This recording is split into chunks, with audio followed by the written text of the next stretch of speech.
السلام عليكم ومرحبا بكم معايا في قصة جديدة كيف ما ديما وكيف ما عودتكم. والقصة ديال اليوم ديال واحد الوليد اللي في العمر ديالو 16 سنة ضاعت حياته بسبب الصحاب. ما غاديش نطول عليكم وغادي ندخلوا في القصة ديالنا، وكنتمنى تكون عبرة لكاع الوليدات اللي في لاج ديالو، يعني الامهات يردوا البال لوليداتهم. المهم ما علينا. فاطمه الزهراء مزوجه وعندها 4 الوليدات، والوليد الكبير هو اللي غيوقع له هذا الشيء. حاليا الوليد الكبير في عمره 16 سنه، توفى الاب ديالو منين كانت في العمر ديالو 8 سنين. المهم ما علينا، بقات الام قابله داك الوليدات. كانوا عايشين في واحد الحومه اللي نقيه ساكنين فيها الناس اللي المهم راكم عارفين الاحياء الشعبيه مع الاحياء اللي كيكونوا شويه نقيين راكم عارفين. فاش توفى الاب ديال هاد الوليد، هاد الام تحولت لواحد الحومه اللي شعبيه. لحقتاش في هذيك الحي اللي كانوا ساكنين فيه كانوا غير كاريين. هنا واحد الجمعيه اللي دخلت ليهم وخدت ليهم واحد البريطمه، واحد الكارسونيه بيت وكوزينه في السطح، في واحد الحي اللي شعبي، حي اللي معروف، يعني واحد الحي اللي قبيح بزاف، شعبي ما زوينش نهائيا. المهم داك الجمعيه خدت ليهم داك البيت والكوزينه، وداك الام اللي فاطمه الزهراء تحولت هي وليداتها، 3 د الوليدات وبنيته صغيره. وديك الساعه هاد الكبير فيهم كان في العمر ديالو 8 سنين، وسكنوا في داك الكارطونيه في السطح، بيت وكوزينه.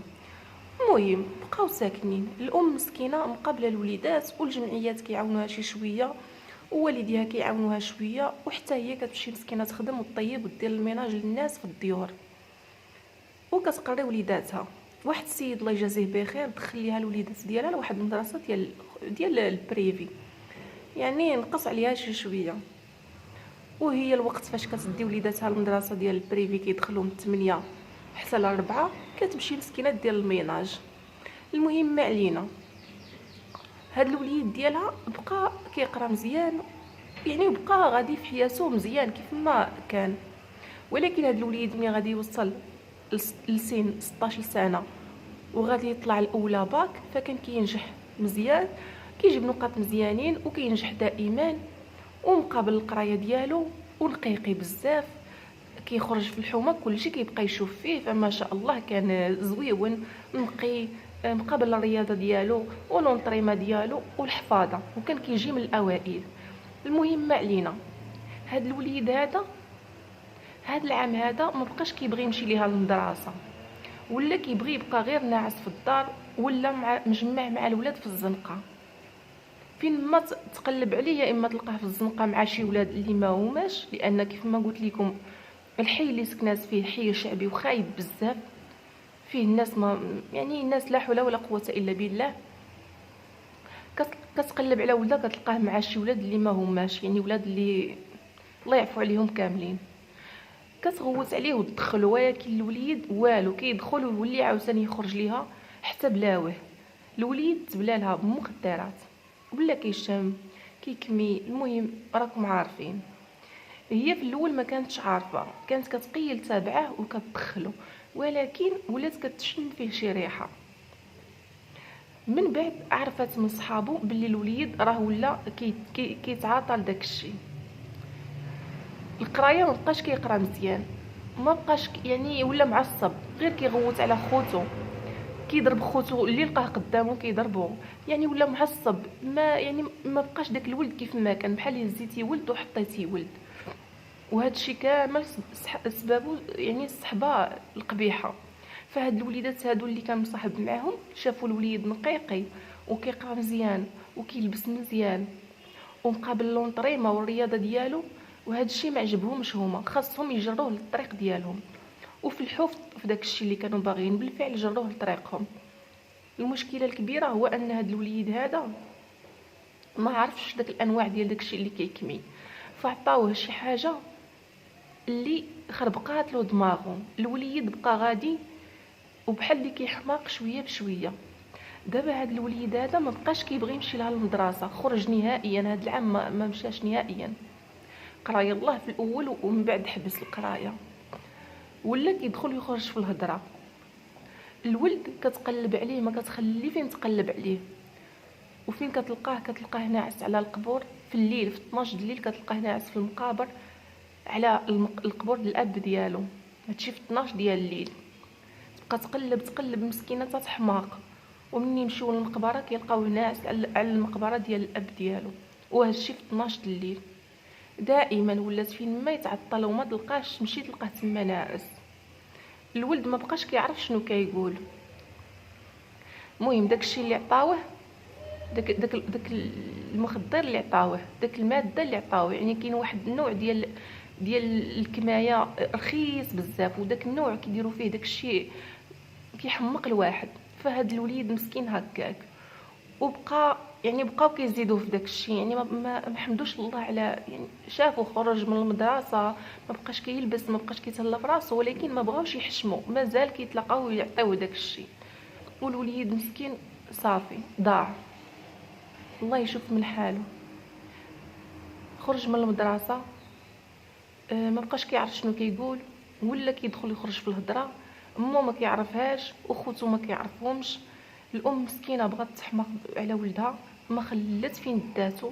شي ناس قالوا لها راه خاصو غير الرقيه، يمكن تخطى لك شي حاجه، يمكن سحر، يمكن عين.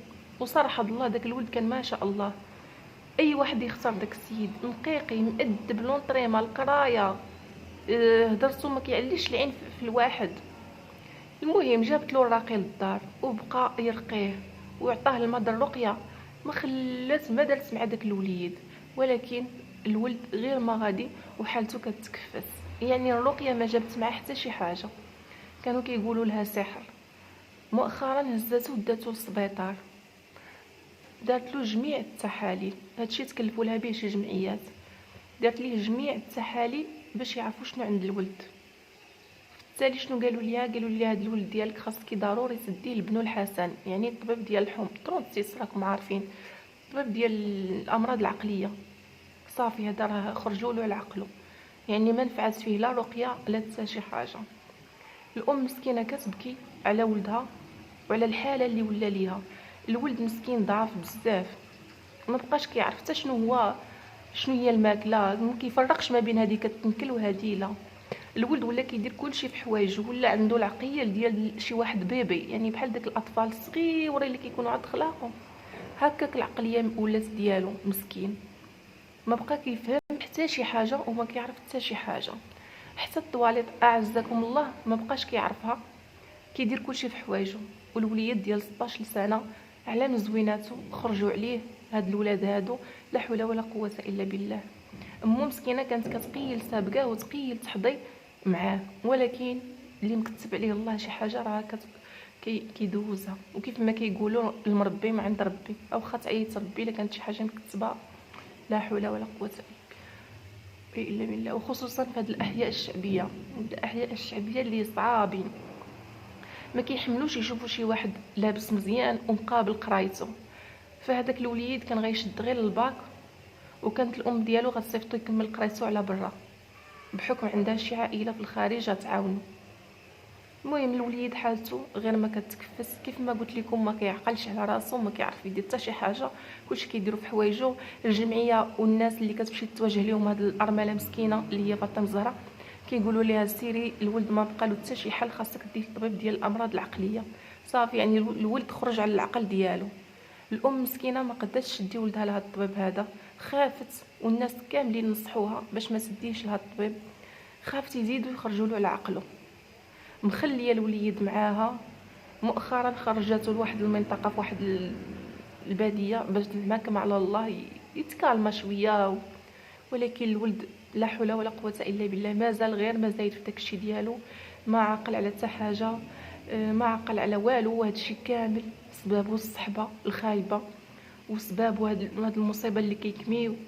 الواحد يرد باله ويرد باله لوليداتو، والله يحفظهم جميعا يا ربي، والله يبعد عليهم شر الخلق وعيني البشر، ولا حول ولا قوه الا بالله.